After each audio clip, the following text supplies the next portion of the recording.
Mark Berman, I'm 50 minutes outside Atlantic City. I'm here in Cherry Hill for NJ.com.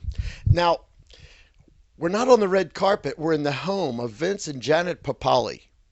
Everybody on the planet Earth saw Invincible. We were all inspired by it. And now the book takes you to the next level. You can be invincible.com. Hi guys. Hi, how are you?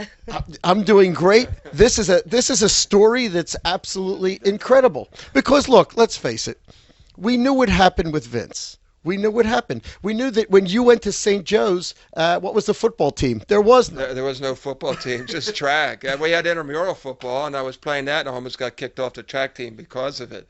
But that was the extent of my football in college. Yeah, but track and field, you went to Madison Square Garden. You got something up there. Yeah, I got a little bit of a gold medal, as a matter of fact. But I also got I got all my clothes stolen afterwards. We went out to celebrate, and somebody came into our room in the middle of the night and completely ripped us off. It was my birthday, so I lost all my birthday money.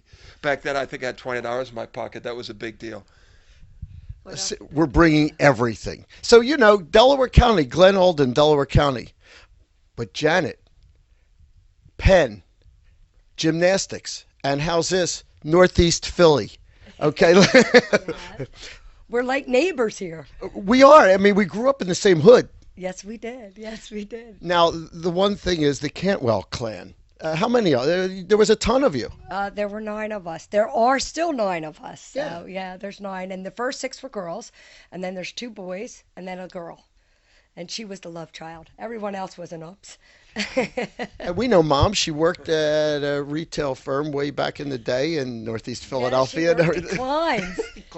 Klein's department store. But you got involved in gymnastics. Now, how did that happen? My mother said you will all do one thing, because there were 6 of us, and the first 6 are girls, and we're only like between 11 and 14 months apart. So my mom said, "Oh, I'm not taking you to dance. Everybody has to do the same thing." And my sisters used to go to Jardel, and they did tumbling. Wow. And they had Jardel. So she just caught me off guard with the Jardel. Yeah. So we used to go to the rec center, and then we went to PAL, and my mom said, "This is where you'll go." And at the time, nobody knew about gymnastics. So gymnastics was like that unknown, but it was fun, and you could go, and everybody did it. And so we started in a rec center. And then what happened is my sisters were really good, like my sister Diane and Susan and Barbie. They could tumble, and they could do everything. I was the left out child. I was the Cinderella story. And the reason being is when I was 9 years old, I lost my spleen in an accident. Oh, my. Had the last rites, almost died. They never thought I would get out of the 4th grade. I mean, it was very, very serious. And then what happened, all my sisters were doing gymnastics, and I was the one at home all the time. And they said, "Oh, no, you can't do anything." And I was, "Oh, can I please? I want to do this. I just love it." And my mother's like, "No." And then my sisters went to Man Recreation Center. Man, 5th and Allegheny, let me tell you, that is the hood. Right. I mean, it's tough. yeah, It's tough down there. it was really tough. And so Freddie Mann, who was, he worked, I mean, it was just like, it was neighborhood, but it was even then going downhill. Mm-hmm. And so my sisters and brothers did that. And then I had rheumatic fever. And then I was like, I had a double whammy. And they said, and then they put me on antibiotics between my spleen. And then I had a heart murmur. They said, "Nah, you're going to be," I was on 2,000 milligrams of penicillin every day. Now, listening to this, you think, how can she do it? Does she have a chance? And then you end up with Kathy Rigby. So you're invincible. Well, I'm one of the invincible stories. How's that? And that was amazing. You were on the Olympic team. Well, I was on the World Games. For World the Olympics, Games. I was injured. So I didn't make that, but I was in Ljubljana in Yugoslavia, and I was on the national team. So I represented the U.S. in Israel, in Antibes, in France, in Switzerland, and Romania. So I competed in London. I competed all over. It just didn't happen to be an Olympic year. And for the Olympics, it's every 4 years. And at the time, World Games was every 4 years. So it was like, but we competed against the world. And it was like the Olympics, only it wasn't an Olympic year. So that's the difference. But you came out of all these illnesses a winner. Yep, they told me, when you come from a large family, there's not a lot of money for everybody. And I can remember saying to my mom and my coach, I go, "Oh, can I go to camp? I really love this." They go, "We don't have money for you." And I go, "You'll never say that to me again." And, I can still remember walking into the gym. When you just have that moment where everything is like Cinderella, or it's like a cast, it's just like it's something you just, it's out of the unreal to you. A pinch me moment. Yeah, it was a pitch me moment. And I go into the gym. It smells terrible because they had been playing basketball, and I go, "I want to do this. This is what I really want to do." And they go, "No, you don't want to do that." And they made fun of me. But you did it. And the reason we're here today. And Vince, look, we know everything in the movie, everything before the movie, being from Philly, now living in Atlantic City. But of course, that's Eagles territory. You were part of the Vermeil years. Coach Vermeil, the Eagles, the Jaworskis, the Bergies, and Vince Papale. But you overcame cancer. Yeah, that wasn't as difficult as most people might think. I overcame it because of her, Janet, insisting that I take the test nobody wants to get, the colonoscopy, and I had a physical before that, but I had no symptoms, and so I'm 10 years out, Mark. I was very fortunate because I didn't have to have chemo, no radiation. I did a resectioning, or they did, and they took 18 inches of my colon out right through my navel, laparoscopically.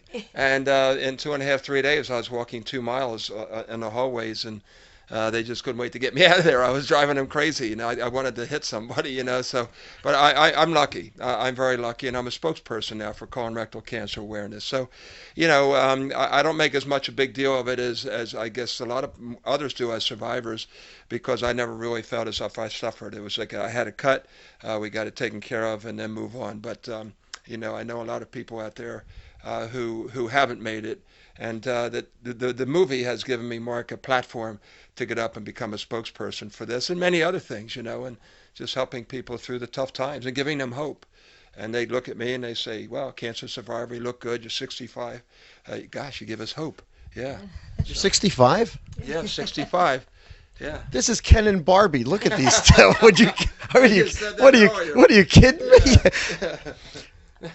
But Be Invincible is the book. Now, it's your stories, but it's also other people's stories. So, could this be the playbook for success?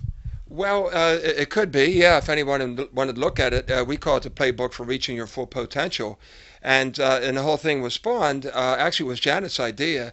I had, I'm out on a speaking tour all the time, Mark, and so what we did is I basically took the topics from our speech, and we created 20 chapters out of it, and in each chapter, we're talking about a specific thing, and we wanted to have somebody of note, or somebody that should be of note, tell us their story. Like Janet just told hers, I have mine, and you would think my invincible moment would be when I made the Eagles, but actually it was when I got my scholarship to St. Joe's.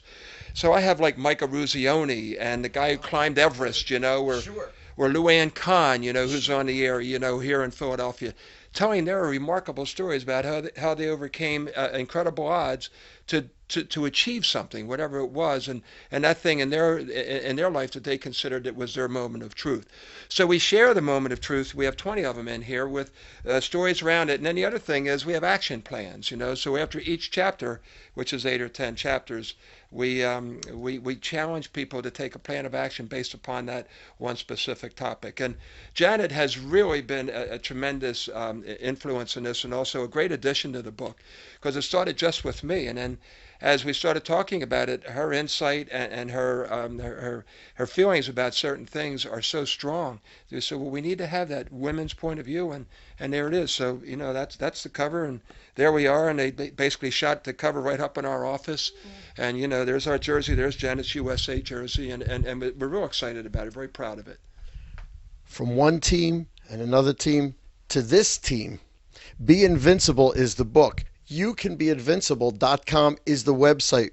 We encourage you to go. We encourage you to pick up this book, because you know what? You can always do better, and this can help you. You guys are great. I have to ask you one thing, the movie. Mark Wahlberg, you know what? So he comes out and he's playing you. Right. Now, a lot of actors uh, have doubles and but some actors actually want to feel what it's like. You've taken some hits, man. Yes. Did he take any hits in the Yeah, oh my movie? gosh, yeah, there's that one scene where he took that wicked hit on the sideline and the body and all the guys that played in that movie that were of the opposing team were all Arena Football League players. So the hitting was intense. Were former NFL players. I mean, these weren't just actors. So when Mark was doing that one scene, he pulled the body double out and he got in and the guy that was hitting him didn't realize it was Wahlberg.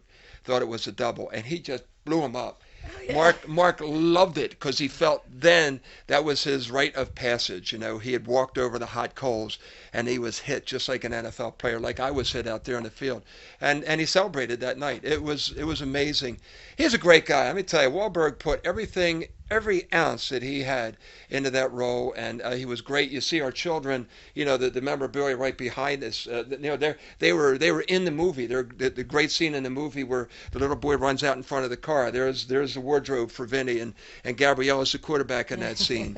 And we're very close, and Mark's coming to town very shortly. We can't wait to see him because our little boy and girl that were this big are now this big. They're taller than mommy. And they're like, yeah, they're like his children, and we really can't wait to reconnect and have a reunion. But he's a special man. And actually, how active are they? Janet just got finished doing what, 18 holes? Golf.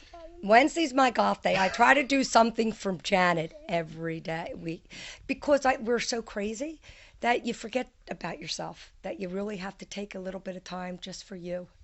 Yeah, and now Vince is going to coach football, aren't you? Yeah, our children are Gabrielle, our daughter Gabby. You know, the quarterback on the playground scene is now the captain of the cheerleaders at Bishop Eustace. And she's doing service right now as we speak. I just got a text.